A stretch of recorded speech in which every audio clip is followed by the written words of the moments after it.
Hello everyone, நான் அக்ஷயா. நான் இங்கே சுரேஷ் ஐஏஎஸ் அகாடமியில் பேங்கிங் படிக்கிறேன். 2025 SBI clerk prelims exam pass பண்ணியிருக்கேன். நான் பேங்கிங் படிக்கணும்னு நினச்சப்போ இங்கே யூடியூப்பில் வந்து சுரேஷ் ஐஏஎஸ் அகாடமி பற்றி கேள்விப்பட்டேன். அதனால இங்கே சென்னை பிரான்ச் வந்து ஜாயின் பண்ணேன். நான் வந்து ஜூன் பேட்ச் ஜாயின் பண்ணேன்.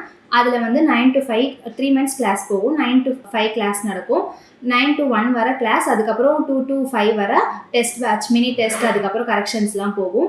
3 months கிளாஸ் முடிஞ்சதுக்கப்புறம் 2 months வந்து டெஸ்ட் பேட்ச் வந்தேன். டெஸ்ட் பேட்ச்சில் வந்து மார்னிங் ஆன்லைன் டெஸ்ட்டும், அதுக்கப்புறம் ஆஃப்டர்நூன் வந்து ஆஃப்லைன் பேட்ச் போகும். ஆன்லைன் டெஸ்ட் வந்து நம்ம லேப் யூஸ் பண்ணிக்கலாம். அதே மாதிரி 24/7 லேப் ஃபெசிலிட்டிஸும் இருக்கும். இப்போ வந்து நான் ப்ரிலிம்ஸ் பாஸ் பண்ணி மெயின்ஸ் எக்ஸாம் வந்து படிச்சுட்டு இருக்கேன். மெயின்ஸ் எக்ஸாமுக்கு வந்து மார்னிங் ஆஃப்லைன் டெஸ்ட்டும், அதுக்கப்புறம் வந்துட்டு ஆன்லைன் டெஸ்ட்டும் இருக்குது. அதுக்கப்புறம் கரண்ட் அஃபேர்ஸ் நம்ம படித்தது கொஷின்ஸ் கேட்கவும் ஸ்டாஃப்ஸ் இருக்காங்க. நெக்ஸ்ட் வந்து இப்போது லேப் ஃபெசிலிட்டிஸ் வந்து 24/7 இருக்கும். மெயின்ஸ்க்காக தனியாக ஸ்டடி ஹாலும் ரெஃப்ரெஷ்மெண்ட்டும் ப்ரொவைட் பண்ணுறாங்க. ஸோ இந்த வாட்டி நான் மெயின்ஸ் பாஸ் பண்ணிடுவேன்னு நினைக்கிறேன். தேங்க்யூ.